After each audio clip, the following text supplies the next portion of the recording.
Good morning and welcome to Rising. Happy Election Day. And some sirens just started up outside. Don't know if you can hear them, but we certainly heard them just now. That's the beauty of technology. No one knows what's going on outside of our facilities, but sometimes there's a lot. We have no light. Sometimes it's a dark morning. We have fire trucks going on. Camera. You can?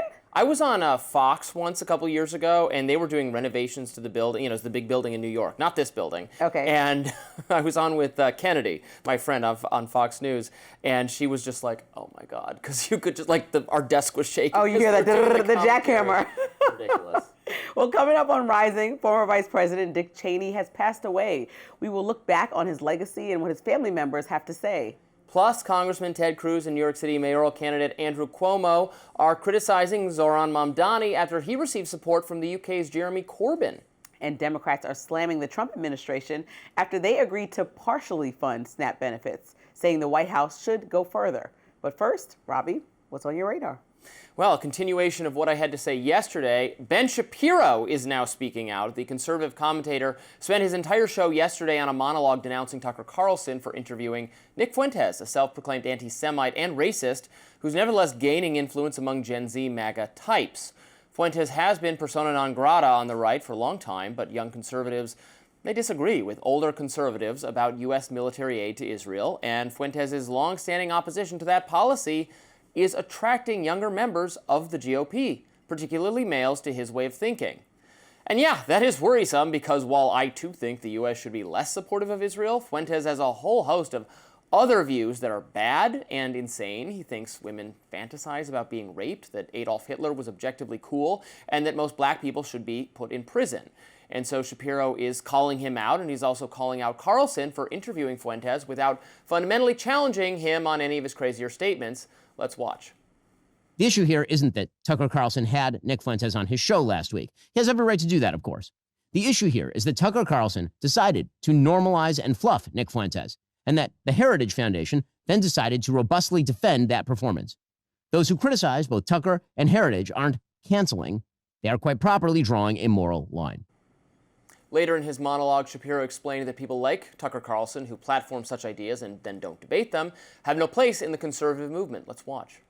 And Americans are not pro-Putin, pro-Iran, pro-China, pro-Venezuela, pro-Hamas, pro-Fuentes, pro-Tate idiots like Tucker Carlson. They hate this vile garbage. If Republicans decide to cower before the likes of neo-Nazis and their propagandizers, they deserve to lose. And they will lose. Neo-Nazis and their propagandizers are not Republicans. They are not America First. They are not MAGA. They sure as hell aren't conservative. These people aren't to my right.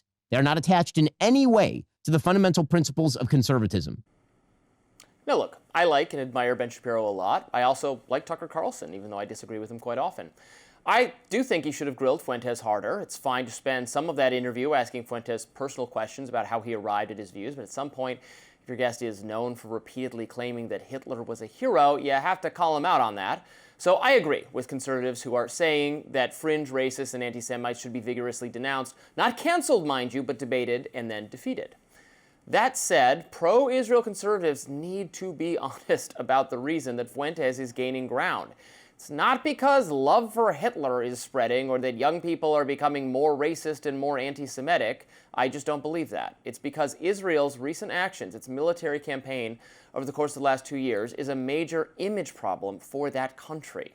Now, some people on the right, even in centrist or mainstream circles, are trying really hard to avoid this obvious fact. Our social media feeds, though, have been flooded with pictures and videos of Palestinian women and children being blown apart by Israeli bombs. So it seems obvious to me that the rise in anti-Semitism on both the right and, of course, the left, mind you, has something to do with Israel's wars being a much more central news and policy topic in the last 2 years. Now, it's true, of course, that Fuentes would remain an anti-Semite even if American foreign policy exactly mirrored his preferences.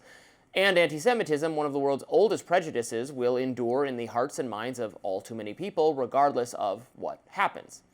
But look, it's extremely naive to think that Israel's actions and the U.S.'s backing of them are playing no role in increasing anti-Semitism. Frankly, that would be quite unusual. Just as anti-Muslim sentiment increased after 9/11 and anti-Japanese sentiments increased after Pearl Harbor, the images of dead and injured Palestinians that have almost certainly damaged Israel's standing in the eyes of many are available. And the reputation of Israel, the home of the Jewish people, is inexorably tied to anti-Semitism. So to be abundantly clear, this doesn't actually mean it's correct or fair to change one's feelings about an entire ethnic group because of their government's actions. Collective guilt and collective punishment are, in my view, evil tendencies. Nor does it mean that the U.S. turning its back on Israel is necessarily good policy. We can debate that further. But Fuentesism is spreading and winning in part because Israel's standing with conservatives, in particular young conservatives, is falling. Everyone who aspires to swiftly stem the rising tide of anti-Semitism should hope for the decreased salience of Israel's wars as a focus of political discussion. At the very least, if the U.S. would adopt a true America First policy and cut off foreign military aid, not even specifically to Israel, mind you, but to all other nations, it would go a long way toward minimizing this issue. And it would be what voters want. I suspect that would be the best way to counter the bad ideas that Nick Fuentes, for instance, holds.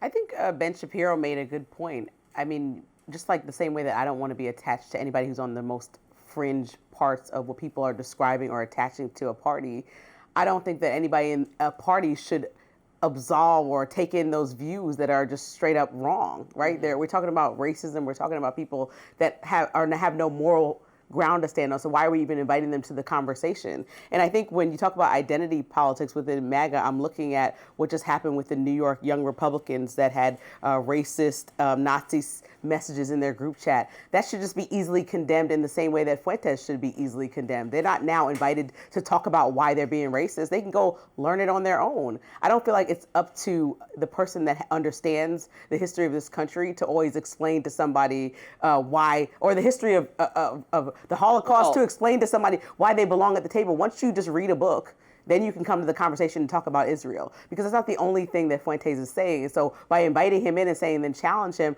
I think people have a right to criticize Tucker Carlson for inviting him there and not challenging him on all those things. Criticize him. It's whether. Well, Ben Shapiro is saying, I don't want him, don't say he's on the far right. He's not, nobody that's, we don't want to acknowledge Ben Shapiro is trying to run him out of the conservative movement entirely, saying he should not be treated like a conservative. I think that's a fair criticism. I don't agree with that because, look, there's a difference on foreign policy, but I condemn the racist views of Nick Fuentes, many of his views, but what the non-interventionists will say, they'll say, well, you work yourself into a blind fervor, a fury over the racist views of Nick Fuentes, but in their view, Israel, for instance, is again, I'm just saying this is their view, Israel's committing a genocide. Why is racism worse, or having personally racially animated views, is that obviously worse than supporting genocide? There are a lot of people that speak to, there are obviously a lot of people that speak to genocide, what's happening in Israel, not supporting Benjamin Netanyahu endlessly, that are not Fuentes. And so that's what I'm saying. It should be concerning to you that MAGA or the conservative movement is propelling this man, that millions of people become part of his coalition when he does attach that to all of his other ideologies that are completely wrong. Well, the Democratic Party isn't throws to anti-Semitism on I'm the just left. saying, and I would say that same thing. If anybody was being propelled in that way, I would be like, what's wrong with you guys? But I would say maybe I need to find. I would say the same thing to Democrats that I'm saying to Republicans, which is those views let them are rising in, say that they're far left. Because the people are more opposed to our aid to Israel than the party is. And so the people who have really ugly views about this are gaining influence. And the only way to minimize them is to change that policy. But I also don't want to hear from the racist about his thoughts on Israel. I just don't want to hear from you. If you want to come to the table and start from a moral standing. I don't want to hear from people who are making excuses for the butchering of women and children about racism. Okay, so let's not hear from them. Well, then we're not going to hear from anyone, right? Then we're just not talking to anyone except people who People who just understand, like, why? You should be concerned, Robby, that somebody who's being propelled within the MAGA base is somebody who has all these views that you have said twice now in two different radars are completely obnoxious, racist, demeaning, condescending to big, large swaths and groups of people, offensive. Why is that person being propelled? And if you're not questioning that as a first, why? Because they have, and that's acceptable to Israel, you. And so Ben Shapiro saying that's not acceptable. He's not part of my party, and I would say the neither same are thing. pro-war views are not acceptable to are also views I disagree with. I don't know. I don't like this sorting of this is unacceptable, but this is legitimately debatable. It's all legitimately debatable, and we're going going to argue against what we think is right. We're going to argue for what we think is right It's and against what we legitimately think is wrong. debatable whether the Holocaust happened or not. This is some things that Fuentes is saying. It's not legitimately debatable. It's a fact. I would argue again. What do you mean legitimately debatable? It shouldn't debate. I don't think somebody should get a platform. I agree with that part of it. Why are they getting a platform? They when have a platform. A Holocaust you denier. Can't deplatform people anymore. Social media is impossible. Those views are out there, so you can ignore them and pretend I'm not engaging it, so it doesn't exist. Or I would talk to that person and challenge not that challenge view. them in any way. No, About that challenge the view. Yes, which Tucker Carlson failed to do. That's where I criticism is disagree coming with him. from. And that's where I disagree with him. Yes. The Trump administration is funding SNAP benefits, but only partially. Coming up, why Democrats say that plan just isn't good enough.